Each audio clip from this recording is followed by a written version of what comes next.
beheaded, died, divorced, beheaded, survived. The iconic rhyme that opens up Six the Musical and is also how the wives of Henry VIII generally exist in the larger cultural consciousness. Today we're going to dive into some Tudor fiction recs for fans of Six the Musical, fans of the wives of Henry VIII, the Historemix, or all of the above. For those of you who may not know what Six the Musical is, it is opening officially, finally on Broadway, October 6th, and it is a concert musical based on the wives of Henry VIII, and they are gathered together in the liminal space of this concert to kind of battle it out over who had it the worst with Henry via pop music. It's a great fun time. This musical has been on my radar for a while since the soundtrack first dropped, and I realized it was a musical about the wives of Henry VIII. As someone who has been very interested in Tudor fiction and the wives of Henry VIII, I was all about it. And then it had its US premiere in Chicago. So it originated at the Edinburgh Fringe Festival and really took off, moved to the West End, and I was super, super excited when it came to Chicago for its US premiere because I'm in Chicago and I wanted to see the show. It was at Chicago Shakes, and I remember one of the Broadway World type sites actually accidentally put up their post about the announcement early, and I was texting my friend who worked at Chicago Shakes at the time, what the heck? Why did you not tell me about this? You know how I feel about this show. And he was like, I could not say anything. So I saw it in Chicago twice, and that cast is moving to Broadway. Now I make the point of saying it started at the Fringe Festival because it is this kind of weird concert feeling thing, right? It's a very tight runtime at 90 minutes. The book is very focused on this competition song concept, right? We're getting from song to song. And if you go in and that's what you're expecting, you're gonna have a rollicking good time. But if you're expecting a more developed book, that may impact things. So I'm actually really intrigued to see how this is gonna translate to Broadway. Obviously, we did have it in Chicago, but Chicago has a very robust storefront theater scene. And so we're a little bit more primed for these kind of more experimental things. Not that New York isn't, obviously, but on Broadway is a completely different thing. And I looked up the ticket prices the other night because I was curious, and I was like, oh, okay.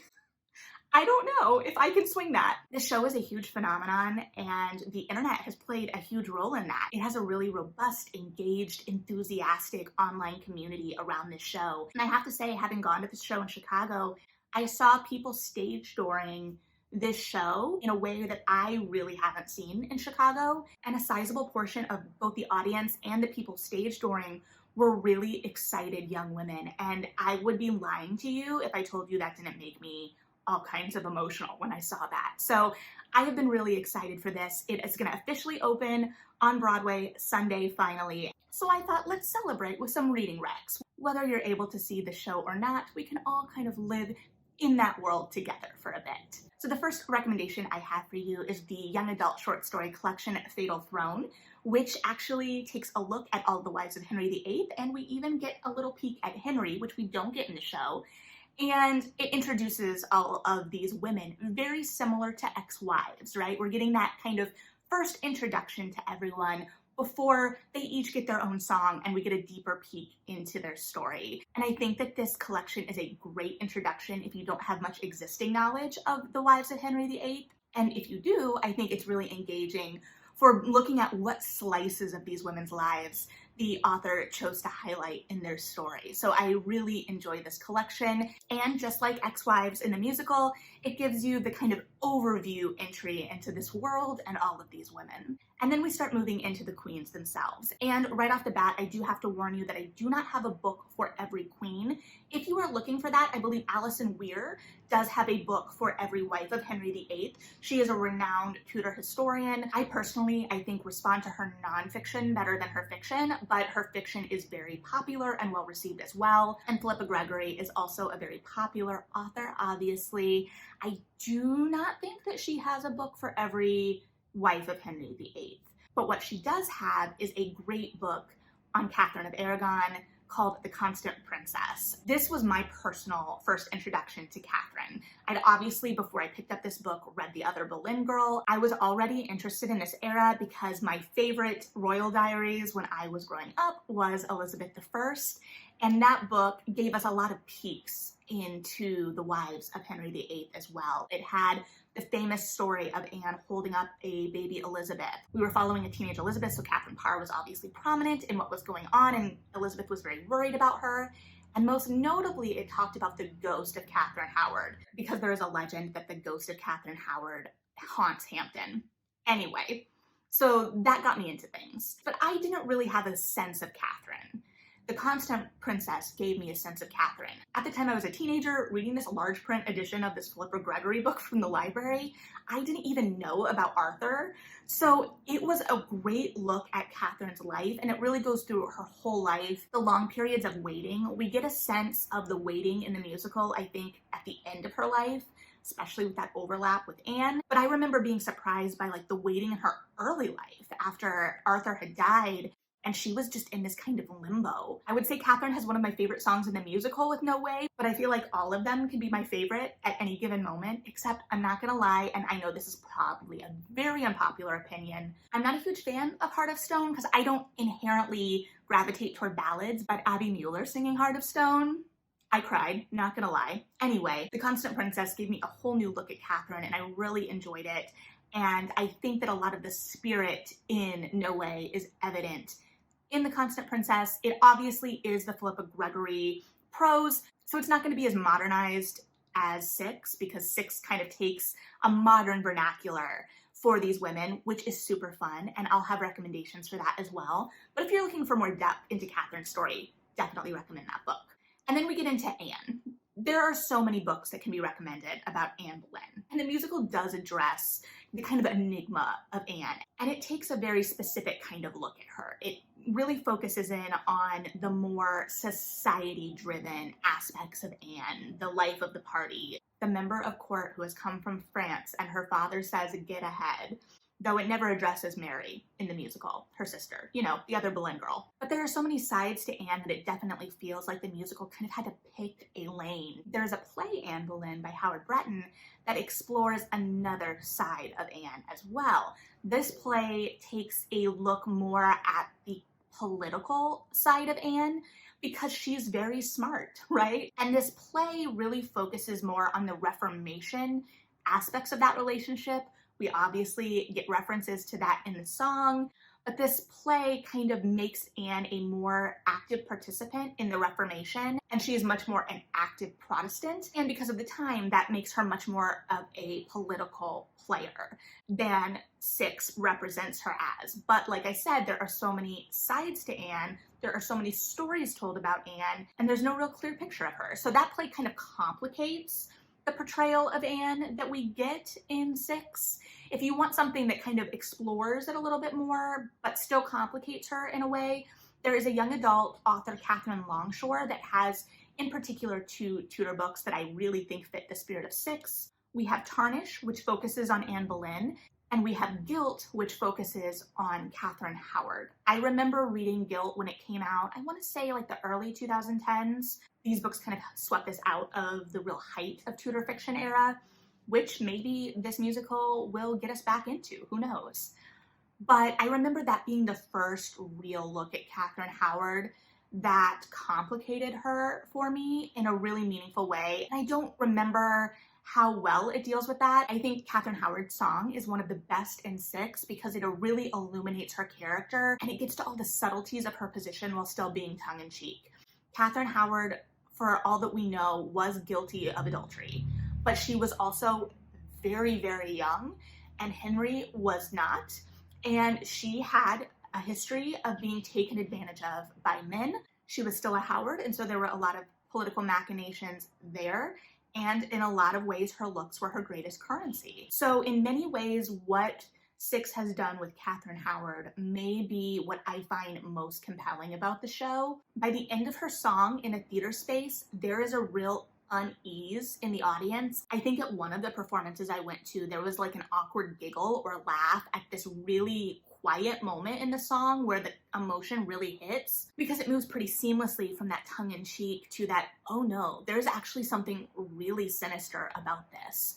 So the Katherine Longshore young adult novels I really enjoy, and she has a couple others, I think, also in the Tudor era, but those two are directly about wives of Henry VIII and characters in Six. Now, Jane Seymour, I will admit that Jane Seymour is my least favorite of the wives of Henry VIII, in that I find her the least interesting. There is a book later that we'll be talking about that frequently says, ugh, Jane Seymour, and I kind of feel that way. A book series that I wouldn't necessarily say opened up Jane Seymour to me, but I found her interesting in, is the Wolf Hall trilogy from Hilary Mantel. Now, you might be saying, Melody, we are talking about the wives of Henry VIII. We are talking about that kind of fun nature of six. Why are you recommending this extreme second person, very literary trilogy about Thomas Cromwell, one of Henry VIII's most notorious advisors? But because he is one of Henry VIII's most notorious advisors, we really see him doing the dirty work of a lot of this maneuvering when Henry decides he is done with the Queen. So we kind of get to see from Catherine through Anne of Cleves, I think into Katherine Howard a little bit, based purely on Thomas Cromwell's lifespan and length of favor. If I'm remembering correctly, both from my history and my reading of the series, Anne of Cleves was kind of the nail in the coffin for Thomas Cromwell. He was one of the advisors that was really pushing that match. And the musical makes emphasis of the profile picture thing, because that's the kind of renowned history, right? That Henry saw this Hans Holbein portrait and fell in love with it, and then Anne showed up and she did not look like her portrait, and he was not pleased. But in the last book, Mirror in the Light, I was actually kind of waiting for the scene with Henry and Anne, because that's actually one of the more interesting moments in this history. Anne has just arrived to England. She does not speak English, I'm pretty sure. And Henry does this thing that he likes to do where he likes to show up in disguise. He thinks everyone knows him, everyone loves him, everyone can play along. Anne doesn't know him, Anne hasn't seen him. So he shows up with all these courtiers dressed as not a king, comes in, kisses her, and she pushes him away and is repulsed by it. And that dings his ego really badly. And that is kind of the event that is the real nail in the coffin for that marriage. But we've seen Get Down. We know that Anne of Cleves eventually basically becomes a sister to the crown and actually gets out the best of all of the wives, in my opinion. So the Wolf Hall trilogy is interesting because obviously it's from a male perspective, but we also get to see these women and how they're being kind of used as pawns for these men. But then we also get to see how they can stand on their own and assert power and kind of complicate how these men are trying to use them as pawns. So I do really enjoy that series. It is probably the densest of my recommendations, but I do find it super compelling as well. I will say there is a little bit of a reader learning curve with Wolf Hall, because when I say extreme third person, I mean it. And I found that a little bit better in Bring Up the Bodies. And Bring Up the Bodies is where we get the kind of transition of power and Anne's downfall as well. So I think that's the most popular of the trilogy generally, but it does give us an overview of most of the queens within that series. So if the Wolf Hall trilogy doesn't capture the voice of six completely, we do have books that do, and also play in that alternate history territory that we see most evidently in the finale 6, but really kind of threads throughout the entirety of the musical. The book that I think fits this the most would be The Dead Queen's Club by Hannah Capin. This reimagines the court of Henry VIII as a high school in Indiana, which I'm already in because I grew up in Indiana and I'm interested in that. But it was really fascinating to see how she took the history and remorphed it for a high school. And we are being narrated by a modern iteration of Anne of Cleves, just called Cleves because she moved from Cleveland. And I do think that it gets at the spirit of Anne of Cleves and Get Down in a way that readers will find enjoyable if you like that song. The voice has that really modern, sharp kind of humor. It came out, I think, in 2019, around the same time that Six was really taking off. And I am sure independently of one another, but there are a couple lines in the book that you can connect to songs from the musical just because, you know, vernacular.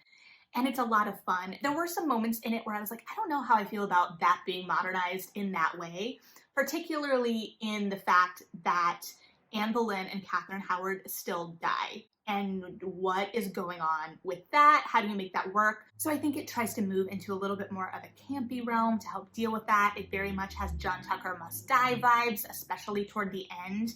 The beginning is a little slow to get going, but if you are clued into the Tudor history, that's going to be okay because a lot of the joy is seeing how a lot of these things are modernized.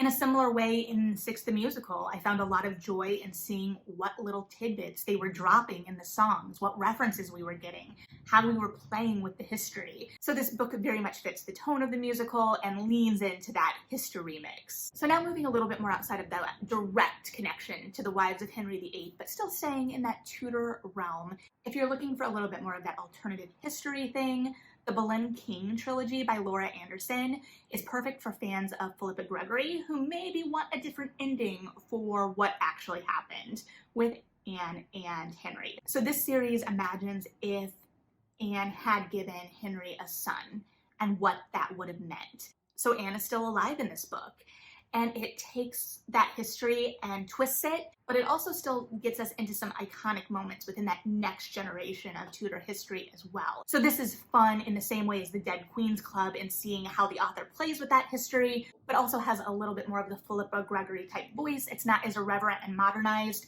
but neither is it antiquated or dense. I definitely recommended that series when I was a bookseller when people came in looking for Philippa Gregory read-alikes and really enjoyed selling that series. So definitely one to check out. If you're looking for something that's that next generation, plays fast and loose with history a little bit more, has a little bit even more of an irreverent tone, My Lady Jane.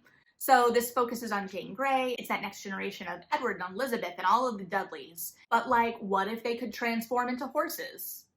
You know, what if? So it doesn't take itself too seriously. It's funny, and it is fun to see how that history is played with, how things are moved to get to those jokes. And it's also fun to focus on Jane Grey because she's 9 days a queen, like that's her legacy. Not great.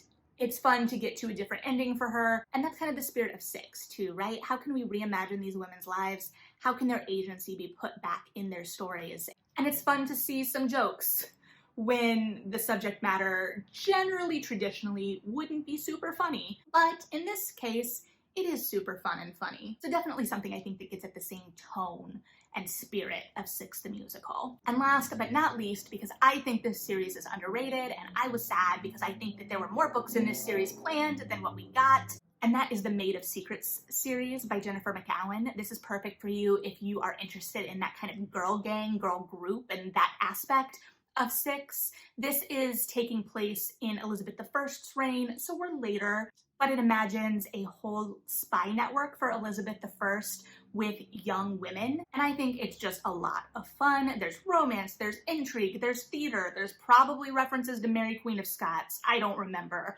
but I just really enjoyed this kind of girl gang, and we get 3 books in this series as it exists, and each focuses on a different spy. So those are a lot of fun, and if you like Six, I think you'll enjoy watching young women kick butt and fall in love in Elizabethan England as well. So yeah, those are my recommendations for books to read if you enjoy Six, and there is no way you would want to miss them.